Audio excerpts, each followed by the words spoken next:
एक सुंदर सा गांव था। उसके पास एक घना जंगल था। उसके बारे में बहुत कहानियां प्रचलित थीं। कहते थे इस जंगल में रहस्य में राक्षसनी रहती है जिसे किसी ने नहीं देखा है। गांव बहुत ही सुंदर था। चारों तरफ हरियाली। सारे गांव के लोग सच्चे लोग थे। उसके अंदर एक प्यारा सा बच्चा अपनी दादी के संग रहता था। उस बच्चे का नाम था शिवा। शिवा बहुत जिज्ञासु लड़का था। उसने भी तरह तरह की कहानियाँ सुनी थी इस जंगल के बारे में। वह हमेशा सोचता था मैं इस जंगल में ज़रूर जाऊंगा। आज मुझे वो कहानी सुनाओ ना जिस जंगल में राक्षसनी रहती है। प्लीज़ मुझे वही कहानी सुनाओ ना। हाँ हाँ बेटा, आज मैं उसी जंगल के बारे में तुझे कहानी सुनाऊंगी। मैं जब बहुत छोटी थी तो मेरी दादी भी मुझे यही कहानी सुनाती थी, लेकिन मैंने कभी देखा नहीं। कहते हैं बहुत लोग उस जंगल में गए लेकिन वापस नहीं आए बेटा। वो जंगल बहुत खतरनाक है। कहते हैं उस जंगल में बहुत सारे पशु पक्षी रहते हैं और एक राक्षसनी भी रहती है। वो देखने में बहुत भयंकर है, लेकिन हमने उसको नहीं देखा है बेटा।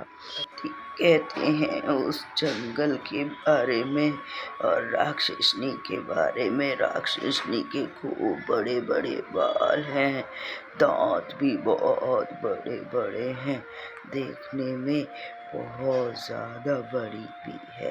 लेकिन क्या सच्चाई है ये तो मैं नहीं जानती, लेकिन ये सच बात है कि जंगल में बहुत भयंकर राक्षसनी रहती है। दादी दादी, क्या मैं उस जंगल में जा सकता हूँ? मैं उस जंगल में जाऊँगा। दादी, उस कहानी के बारे में मैं पता लगाऊंगा। जंगल में जाने के लिए राजू की अब जिज्ञासा बढ़ती ही जा रही थी। वह सबसे पूछता रहता था उस जंगल के बारे में, और जितने भी गांव वाले थे वह बताते थे कि इस जंगल में जाना खतरनाक है।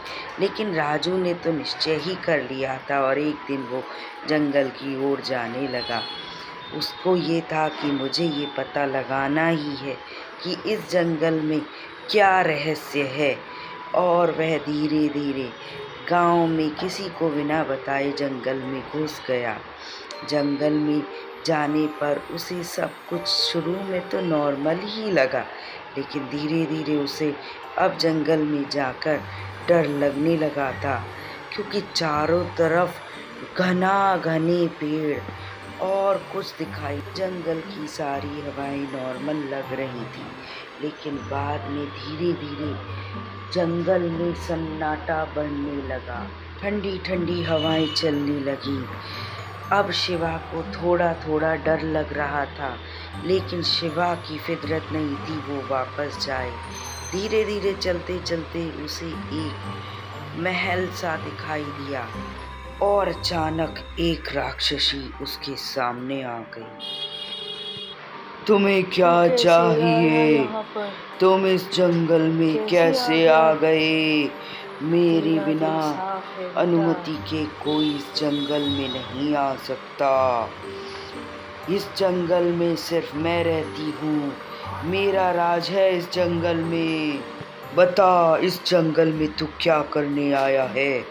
यहाँ पर आने से पहले 100 बार सोचते हैं सब लोग।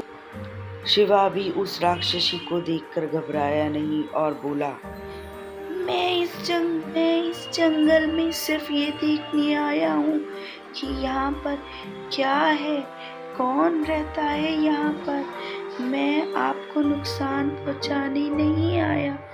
मैं किसी को नुकसान पहुँचाने नहीं आया। मैंने बहुत सारी कहानियाँ सुनी थी, इसलिए ही मैं इस जंगल में आया हूँ। अब शिवा जंगल के बाहर बेहोश पड़ा था।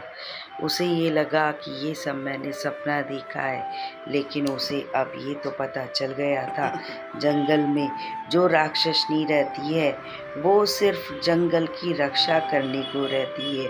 और वह हमेशा यही उपदेश देने लगा कि हमें प्रकृति को सही रखना चाहिए, कभी भी पेड़ पौधे नहीं काटने चाहिए, प्रकृति के बिना हमारा अस्तित्व नहीं है। This video is sponsored by genreviews.online.